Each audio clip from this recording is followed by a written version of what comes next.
जय हिंद दोस्तों, स्वागत है आपका आपके अपने यूट्यूब चैनल में। दोस्तों, इस वीडियो में हम बात करने वाले हैं क्लास 10th इंग्लिश 2024 के पेपर के बारे में।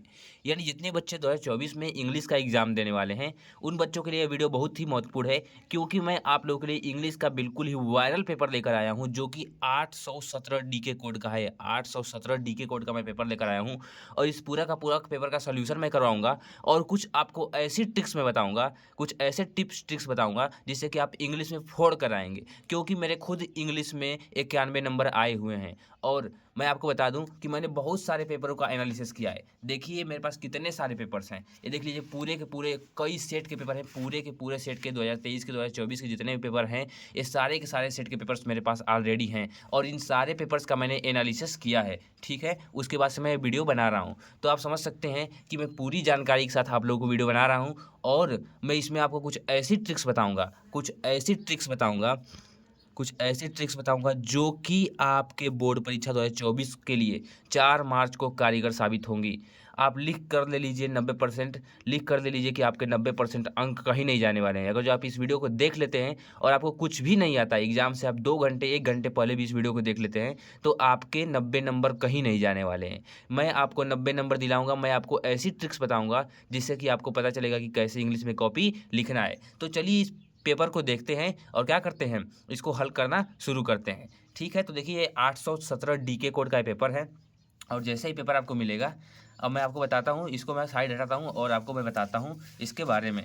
ठीक है, यहाँ पे देखिए आपको ओएमआर सीट मिलेगी। ओएमआर सीट आपने देखा होगा, ओएमआर सीट मिलती है आपको, इसमें भरना रहता है। ये सब आप जानते हैं भरने भरने का तरीका, क्योंकि आपने 2-3 एग्जाम दे दिए हैं। ठीक है, लेकिन फिर भी मैं आपको एक बार फिर से बता देता हूँ ताकि आप कोई गलती ना करें जल्दीबाजी में। ठीक है, देखिए यहाँ पे आपको पेपर मिला है और यहाँ पे पेपर में देखिए क्या क्या लिखा गया है। पेपर में लिया है कि इंग्लिश का पेपर है, दिया है टाइम 3 घंटा 15 मिनट। कितना है टाइम, कितना है 3 घंटा 15 मिनट। और मैक्सिमम मार्क कितने हैं 70 नंबर। 70 नंबर का ये पेपर पूरा का पूरा है। और यहाँ पे जनरल इंस्ट्रक्शंस यानी कि कुछ सामान्य निर्देश भी दिया हुआ है। ठीक है ना, तो देखिए यहाँ पे दिया हुआ है कि फर्स्ट 15 मिनट यानी कि जो पहला 15 मिनट है वो अलाटेड है, मतलब आप लोगों के लिए दिया गया है क्वेश्चन पेपर को पढ़ने के लिए। ऑल क्वेश्चंस ऑल कंपल्सरी, यानी जितने भी क्वेश्चन हैं इस पैसेज में, मतलब कि इस पेपर में, वो क्या है, सभी के सभी जरूरी हैं। ये सब बातें आप जानते हैं। चलिए इसको हम हल करते हैं। देखिए यहाँ से आपका पार्ट ए स्टार्ट होता है, यानी कि पार्ट ए आपका यहाँ से शुरू होता है। इस पेपर का पार्ट ए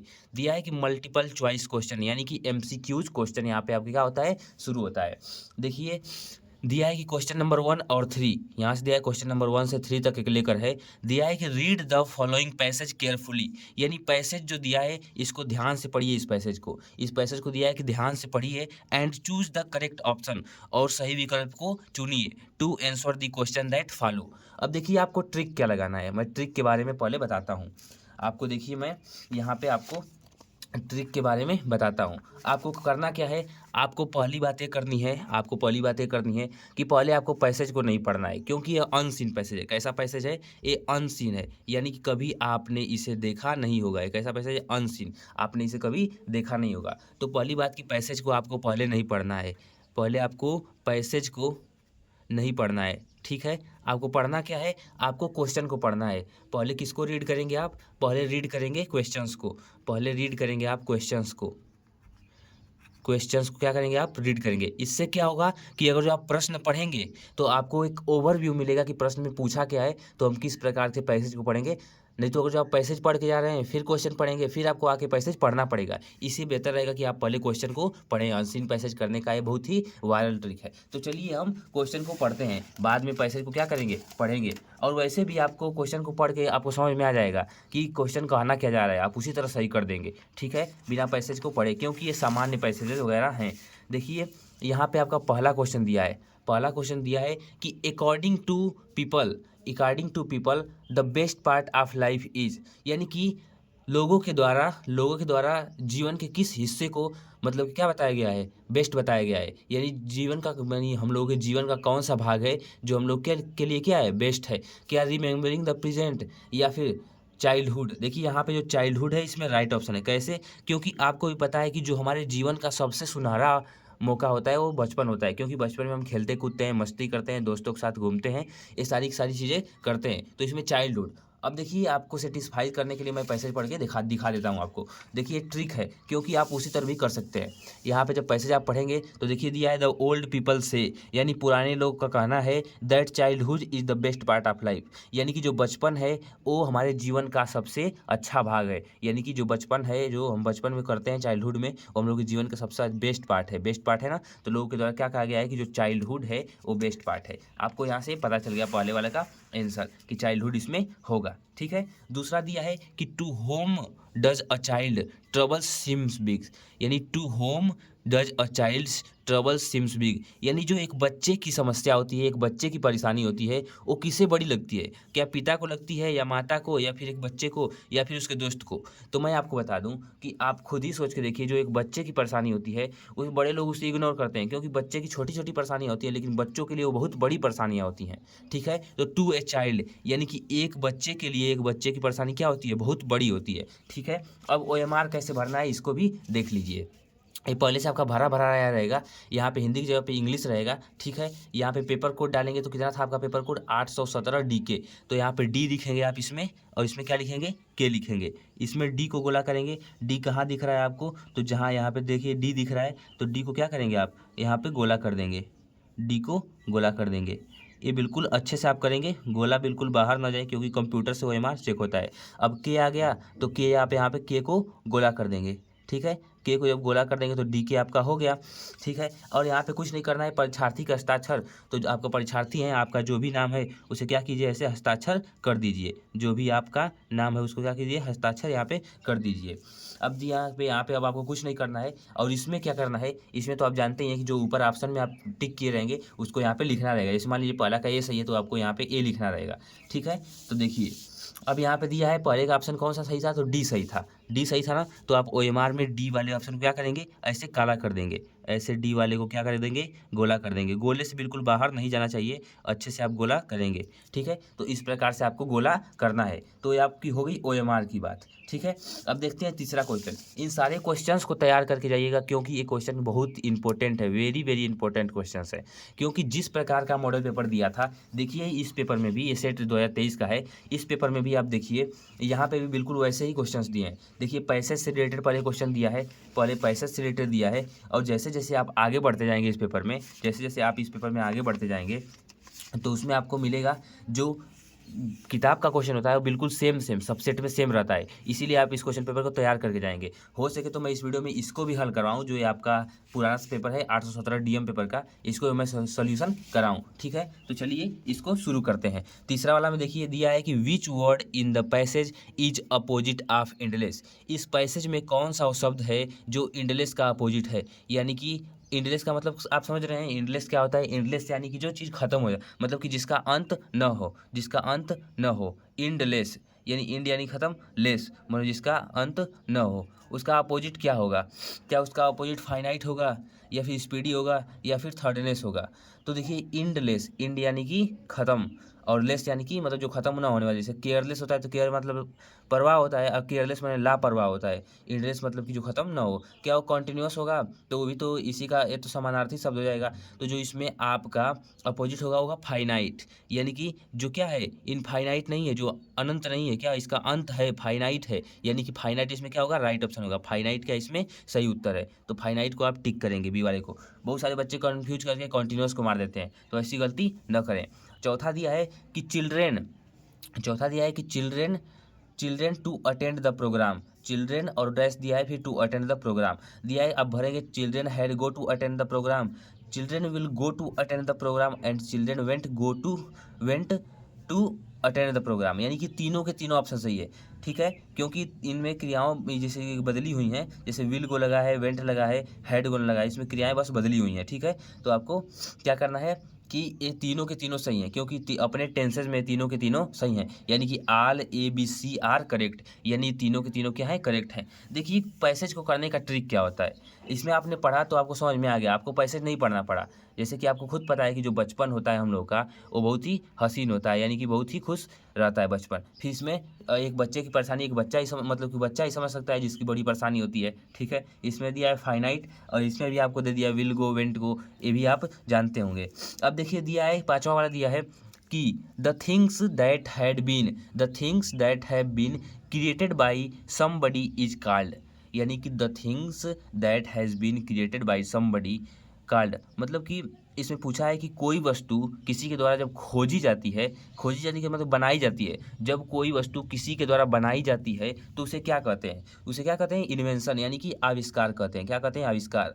और जब कोई वस्तु किसी के द्वारा खोजी जाती है तो उसे सर्च कहते हैं। उसे क्या कहते हैं? सर्च कहते हैं या रिसर्च कहते हैं। लेकिन जब किसी के द्वारा बनाई जाती है तो उसे क्या कहते हैं? इन्वेंशन, यानी कि आविष्कार। इसमें क्या है? राइट ऑप्शन है। ठीक है, देखिए अब आपका प्रश्न है छठवां दिया है कि rearrange the following word cluster to make a meaningful sentence, यानी कि इसमें आपको क्या करना है, इन जितने भी शब्द दिए हैं उनको अरेंज करके क्या बनाना है, एक ऐसा वाक्य बनाना है जिसका कुछ मतलब निकले, जिसका सही मतलब निकले। देखिए ए दिया है कि he each Sunday go on the church, ये गलत है पहले ही।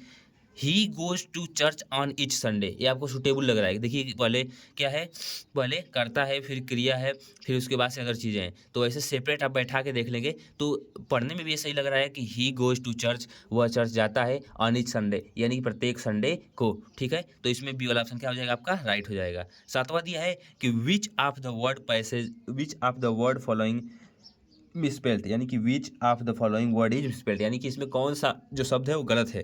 क्या मिलिट्री गलत है, या फिर टेम्पोररी, या फिर ऑर्डिनरी, या फिर सेंचुरी?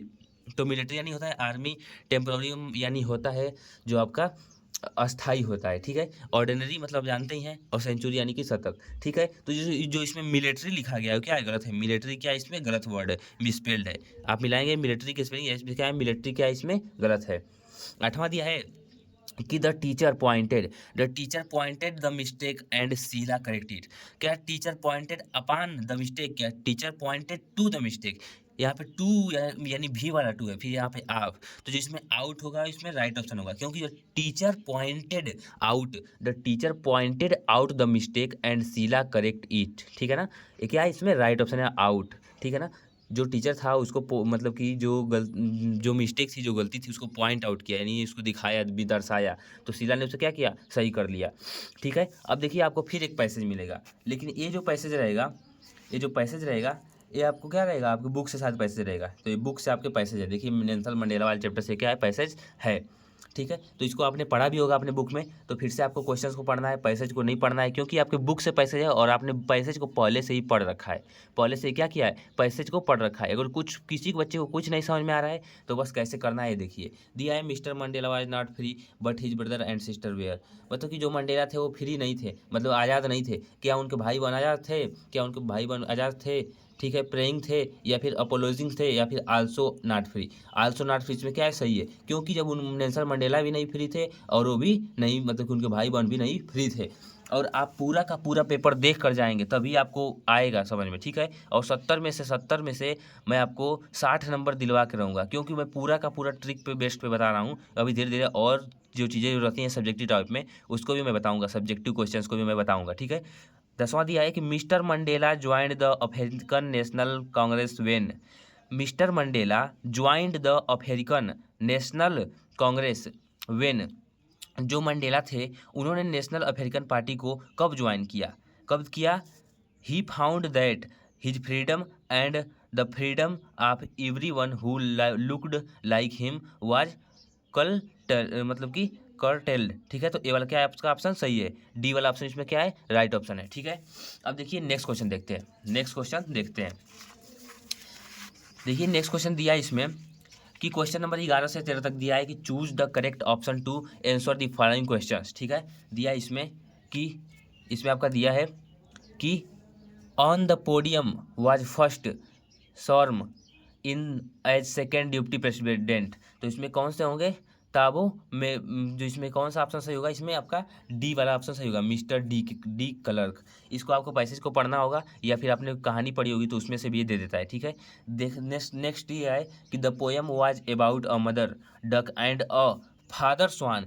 आपने इसको पढ़ा होगा मिस्टर किसिंग, अन्य फ्रैंक की जो कहानी है उसमें मिस्टर किसिंग के बारे में पढ़ा होगा। ठीक है, आपने उसमें है कि क्या है? The poem was about a mother duck and a father swan, एक पिता के मतलब कि एक पिता स्वान के बारे में। ठीक है, अब दिया है 13वां क्वेश्चन कि during our childhood in Goa, during our childhood in Goa the baker use to be our friend companion and, ठीक है, इसमें कौन सा आपका सही होगा, गाइड। इसमें गाइड क्या होगा, सही होगा, गाइड क्या होगा, इसमें राइट ऑप्शन होगा, गाइड क्या इसमें सही है।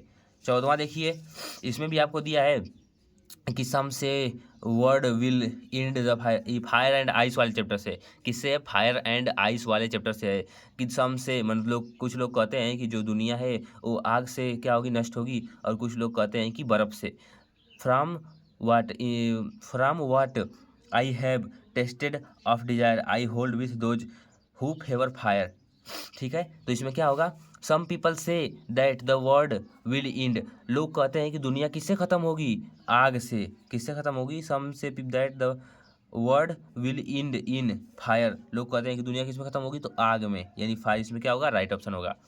15वां है कि what do you mean by hold here, what do you mean by hold here, क्या होगा इसमें, सपोर्टेड, सपोर्टेड क्या होगा इसमें, राइट होगा, ठीक है। अब देखिए 16वां क्वेश्चन देखिए, 16वां क्वेश्चन देखिए आप अपना, 16वां क्वेश्चन दिया है कि when the train had gone the thief found himself, when the train had gone the found thief himself, यानी कि जब ट्रेन चली गई तो चोर अपने आप को कहाँ पाया, तो कहाँ पाया था चोर, जो हरी सिंह और अनिल वाला चैप्टर है उसमें आपने पढ़ा होगा, जो चोर था वो कहाँ अपने आप को पाया था, ऑन द डिजर्ट प्लेटफार्म, किस पे, सुमसान किस पे, सुमसान प्लेटफार्म पे, यानी जो ट्रेन का प्लेटफार्म होता है उसी पे, जब ट्रेन चला गया तो सुमसान प्लेटफार्म पे अपने आप को पाया। 17वां है कि when the thief अवोक the next morning he found, when the thief अवोक, जब वो चोर सुबह उठा, मॉर्निंग में जब उठा, नेक्स्ट मॉर्निंग में, तो अपने आप को मतलब कि ही फाउंड, अपने आप को कहाँ पाया, तो कहाँ पाया था,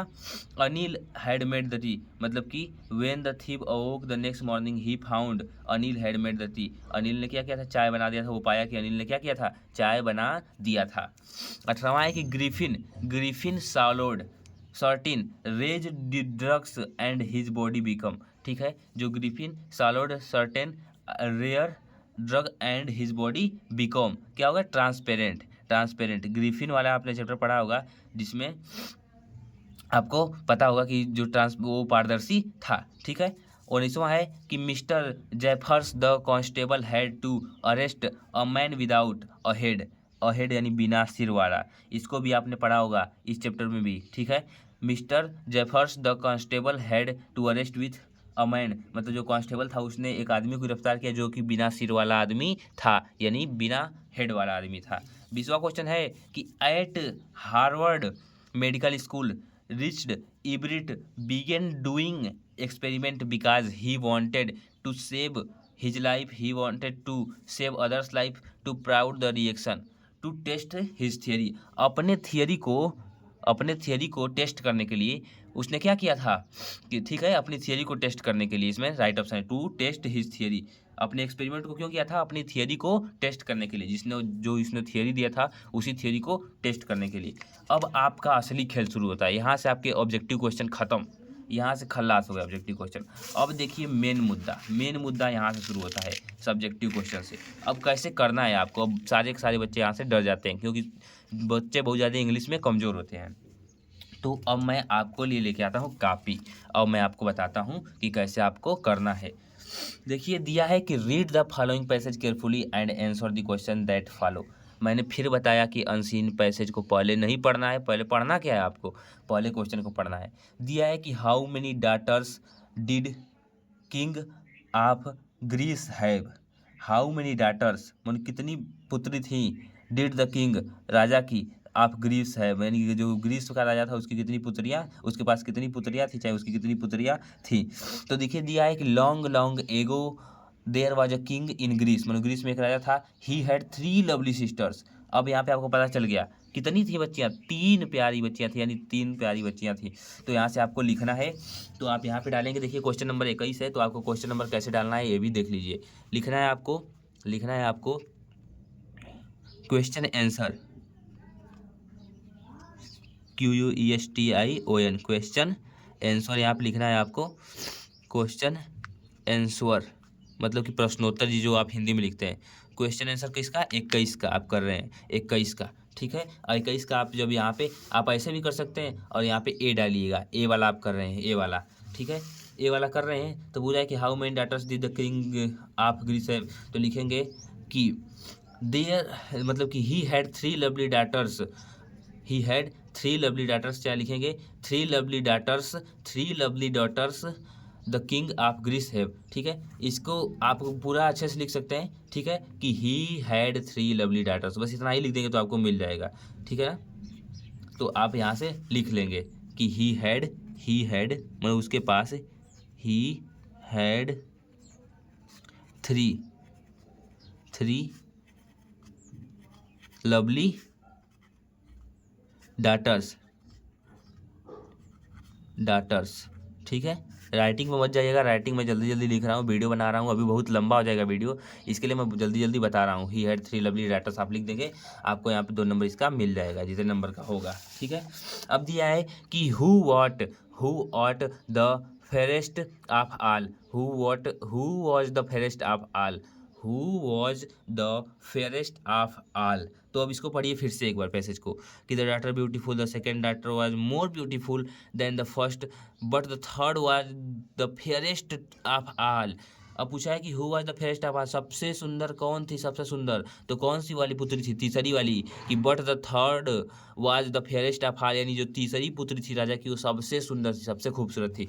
तो इसमें भी लिखना है आपको कि यहाँ से आप लिख सकते हैं, बढ़ा के लिखना चाहते हैं तो यहाँ से लिख सकते हैं कि the first daughter was beautiful, यहाँ से लिखेंगे the first daughter was beautiful and second daughter was more beautiful then the first, but the third was the fairest of all, but the third was the fairest of all, यानी यहाँ से आप यहाँ से लिख सकते हैं, आपको नंबर मिल जाएगा। आप यहाँ पे बी डालेंगे आप यहाँ पे, और यहाँ से लिख देंगे। देखिए पैसेज में ही आपको पूरा नंबर मिल जाएगा, यहाँ पे भी आपको 2 नंबर पक्का हो गया, यहाँ पे भी आपको 2 नंबर मिल गया, यहाँ पे भी 2 नंबर मिल गया। अब देखिए तीसरा है कि what did Physic pray the goddess of Greece. अब तक देखिए यहाँ पे गॉडलेस शब्द को खोजिए जो नहीं मिल रहा है, ग्रेट गॉडलेस, ठीक है। अब यहाँ से how old are you, Physics awarded great goddess, I am 9 मतलब कि 19। अब दिया है कि what did Fiji pray of the goddess of Greece, तो इसमें भी आपको यहाँ पे आंसर मिल गया कि सी कॉल्ड, यहाँ से लिखेंगे she called Fiji to her palace and asked her, how old are you? Fiji answered, the great goddess, I am 19। ठीक है, यहाँ पे लिख देंगे यहाँ तक, तो आपको नंबर मिल जाएगा। यहाँ पे भी 2 नंबर। अब देखिए दिया है कि which word is passage means of unattractive, which word in the passage mean of unattractive, यानी पैसेज में कौन सा ऐसा शब्द है जिसका मतलब अनअट्रैक्टिव है, यानी कि भद्दा है, यानी कि बदसूरत है, यानी कि जो आकर्षक नहीं है। तो आप यहाँ पे पढ़िए पैसेज को, इसको खोजने में थोड़ा टाइम लगता है बच्चों को, ठीक है। तो देखिए यहाँ पे दिया है long long Greece lovely daughters, first daughter यहाँ third fairest the girl name Venus, the great god Greeks was angry. और यहाँ पे दिया है कि जीलियस फॉर ब्यूटी, जीलियस यानी कि जीलियस यानी क्या होता है, जो जलता है एक दूसरे से, जो जलन की भावना होती है, ठीक है।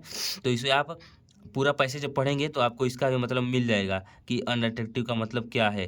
तो अगली जो इसका मतलब होता है, अगली यानी भद्दा, जो भद्दा होता है इसका मतलब क्या होता है कि अनअट्रैक्टिव है, तो आप इसको अगली लिख देंगे तो आपको नंबर मिल जाएगा, या फिर पैसेज में से खोज के लिखेंगे तो नंबर मिलेगा, ठीक है। अब दिया है राइटिंग पोर्शन में से, अब राइटिंग पोर्शन आपका आया, राइटिंग में से लिखना है आपको रिक्वेस्टिंग टू, यहाँ पे देखिए क्या लिखना है, लेटर लिखना है। तो देखिए लेटर कैसे लिखना है आपको, लेटर के बारे में हम बात करते हैं, लेटर कैसे लिखना है उसके बारे में। पहले आपको लिखना है टू, पहले आपको लेटर और एप्लीकेशन में दोनों में यही प्रोसेस अपनानी है, ठीक है। पहले लिखना है टू, किसको लिख रहे हैं, द एल्डर ब्रदर को, तो यहाँ पे लिखेंगे to the elder brother, the ELDER, to the elder brother. अब इसके बाद से आप अपनी समस्याओं परेशानियों को लिखेंगे। लेटर में आपको कैसे लिखना है, ऐसे ही बिल्कुल लिखना है।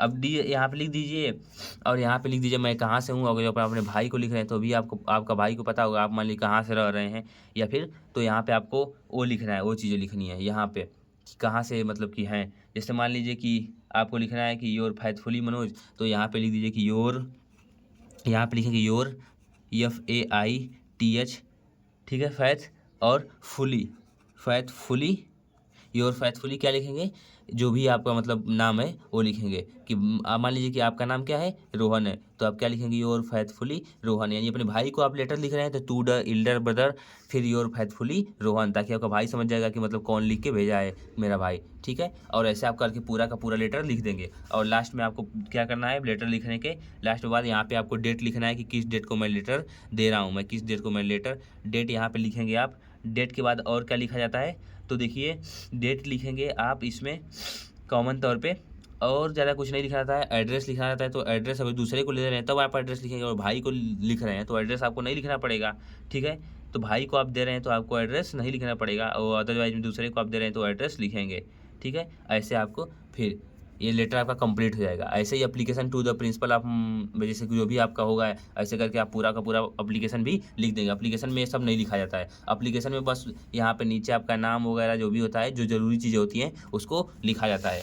तो ये राइटिंग पोर्शन से था आपका। ऐसे ही देखिए एप्लीकेशन लेटर आपको अथवा अथवा करके दिया है, तो आप किसी चीज़ पे एप्लीकेशन याद कर लेंगे और लेटर याद कर लेंगे। किसी चीज़ पे क्या, आप वाटर टैंक सेफ्टी पे याद कर लेंगे एप्लीकेशन, अपने लोकेलिटी में जो आपका पानी का सुविधा है उस पर। ठीक है, और जो आपका छुट्टी मांगते हैं आप प्रिंसिपल से, तो उसके बारे में आप याद करके एप्लीकेशन में चले जाएंगे।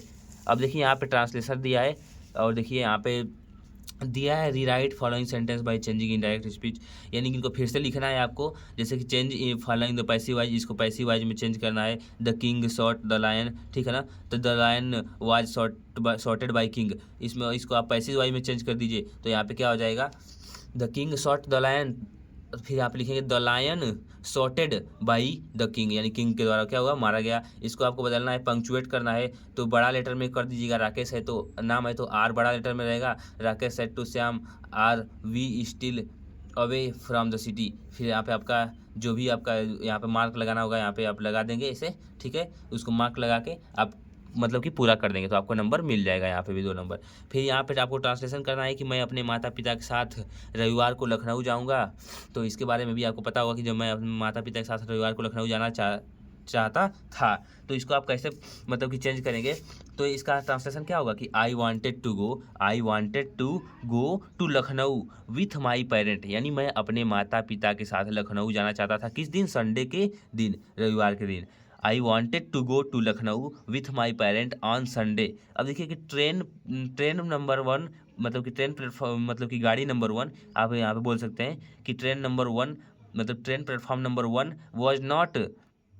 वॉज नॉट स्टैंडिंग एट, वो मतलब कि जो ट्रेन नंबर 1 है वहाँ खड़ी नहीं थी। ठीक है, गाड़ी में भीड़ नहीं थी। अब गाड़ी में भीड़ नहीं थी इसलिए हम लोग आसानी से बैठ गए, गाड़ी सही समय से चल दी। इसको आपको इंग्लिश में ट्रांसलेट करना है। अब लिटरेचर आपका आ जाएगा जब, तो देखिए what was the single hope of family Lencho, Lencho की जो मतलब कि फैमिली थी उसका एक मतलब कि उसकी एक आशा क्या थी, उसकी आशा बतानी है। तो लेंचो वाला आपने चैप्टर पढ़ा होगा तो आपको पता होगा कि लेंचो के परिवार की आशा क्या थी, उसके बारे में कि जो उसका कॉर्न का लगाया गया था खेतों में फसल, उसके बारे में उसकी आशा थी कि फसल उगेगी। वो बहुत चिंता थी कि बारिश हो जाए ताकि फसल उग जाए। ये सब आपको बातें बना के लिखनी है, रट के कोई आप चीज़ इंग्लिश में लिख नहीं सकते हैं। और आपको कुछ नहीं आ रहा है तो क्वेश्चन नंबर डालिए और उसके बारे में कुछ कुछ लिखते जाइए, इसी को मतलब कि राउंड राउंड करते हुए, ताकि आपको नंबर मिल सके। यानी कि ठीक है, आप पूरी कोशिश करेंगे, क्वेश्चन एक भी नहीं छोड़ के आना है। क्वेश्चन एक भी छोड़ के आएंगे तो आपको नंबर नहीं मिलेगा। पूरा का पूरा कापी भर के आना है, भले ही आपसे गलती हो जाए लेकिन आपको पूरा का पूरा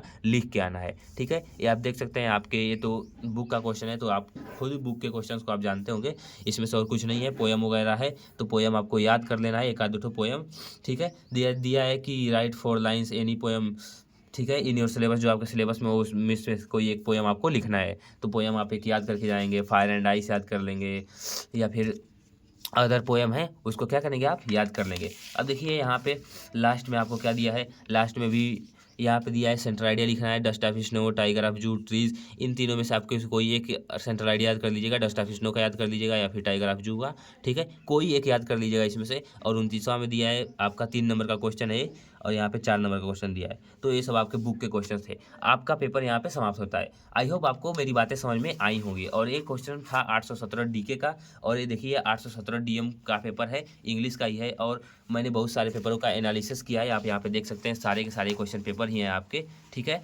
तो चलिए मिलते हैं नेक्स्ट वीडियो में। मैं आप लोगों के लिए अभी इंग्लिश की ट्रिक वाली वीडियो बनाऊंगा, जिसमें आपको एप्लीकेशन लेटर वगैरह के बारे में बताऊंगा। सो तो thank you and bye bye, take care of yours. मिलते हैं नेक्स्ट वीडियो में पढ़ाई की वीडियो के साथ। तब तक आप अपनी प्रैक्टिस करते रहिए, एप्लीकेशन राइट करते रहिए, और जो लेटर वगैरह है उसको बार बार लिखते रहिए, ठीक है। मैंने बहुत सारे प्रीवियस ईयर क्वेश्चन पेपर इकट्ठा किए हैं, आप यहाँ पे देख सकते हैं, सारे के सारे बहुत सारे पेपर थे। अभी मैंने बच्चों को दिया भी, क्योंकि उनको हेल्प भी करनी थी। बहुत सारे बच्चों ने मांग के ले गए पेपर, सर मुझे पेपर दे दीजिए ताकि मेरी हेल्प हो जाए। So thank you and bye bye, take care of yours. मिलते हैं नेक्स्ट वीडियो।